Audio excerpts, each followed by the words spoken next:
All right, section 3-6, this is called writing two-step equations. Example 1 here on page 153. I'm just going to read these and kind of talk through them. So down at the bottom it says translate each sentence into an equation. And then it has the sentence part A says 6 more than twice a number is negative 20. 6 more means you're adding 6, right? And it's 6 more than twice a number. Twice a number means to multiply a number by 2. And we don't know what that number is, so we don't actually write a number, we write a letter. And then it says is means equals negative 20. That's all it's wanting you to do. Just write it out. You could have n times 2 plus 6. You could have 6 plus 2n. There's a lot of different ways you could write that. Part B, 18 is. Well, that becomes pretty simple. 18 equals. Is means equals. And then it says 6 less than 4 times a number.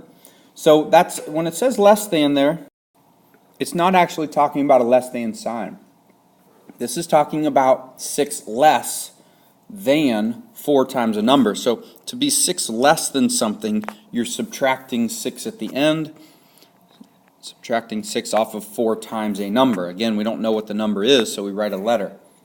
All right, so 4n minus 6 is 6 less than 4 times a number.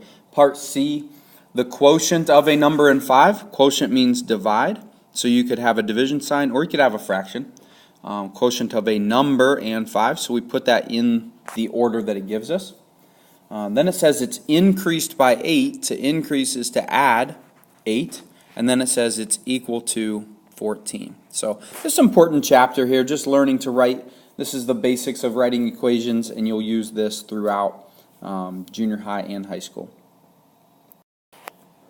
Example 2 on the next page, 154, says 7 more than 3 times a number is 31. So to be 7 more than something, that's adding 7, and it's 3 more than 3 times a number. Now you could write it like that. You could also write it this way.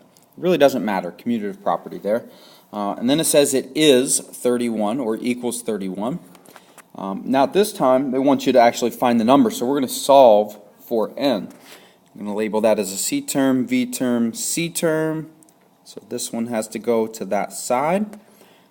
I'm going to subtract 7, not because of this plus sign, but because this is a positive 7. Makes it minus 7. And then we bring down a 3n. That's a positive 3n, so I don't actually have to write the plus sign in this case. And then 31 minus 7 is 24.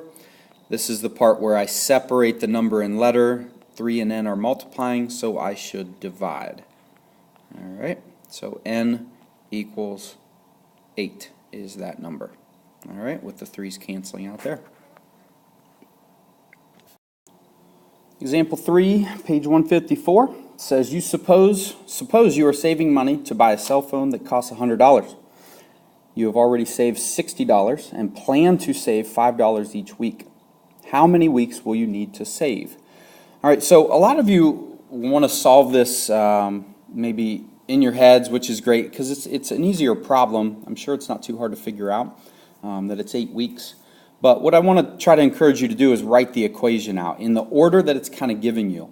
So it's saying that you have saved up $60 and you plan to save an extra, so that we're adding $5 times the number of weeks, or X or W. W probably is better used for that. $5 times the number of weeks, which is X in this case. And then we know that it needs to equal 100 because that is the amount that we're trying to save in the end to get our answer. All right, so we've written out the equation. You could also write 5x plus 60. And I'm going to go ahead and label my constants and variables. And then I'm going to use my solving methods that I've learned here, labeling V's and C's. This C term obviously needs to go over here. So we're going to subtract the 60, not because of this plus sign, but because this is positive here. All right, so the 60s are gone. 100 minus 60 is 40, and then it equals 5x. So you don't have to write the plus sign and bring that down because it's already positive. And then again, just to get rid of the 5 and x or separate them, opposite of timesing is dividing by 5. So x equals 8. All right, in this case, x is representing the number of weeks, so 8 weeks you'll have to save to get this. All right, example 4. In the 2004 Summer Olympics, the United States won 11 more medals than Russia. Together, they won 195 medals. How many medals did the United States win? All right, so in this case, it's going to be similar to a couple sections ago. We're going to be writing out what Russia and the United States represents, right? So it says that United States won 11 more than Russia. So the United States would be 11 plus R, or 11 more than R, or Russia. So what that also means is Russia will just label as R. Russia has R medals. United States has the number of medals that Russia has, plus 11. And it says that together they won 195. So what I'm going to do is I'm going to add these together. I have Russia's amount of medals, which is R, and then I have United States group of medals, which is 11 plus R.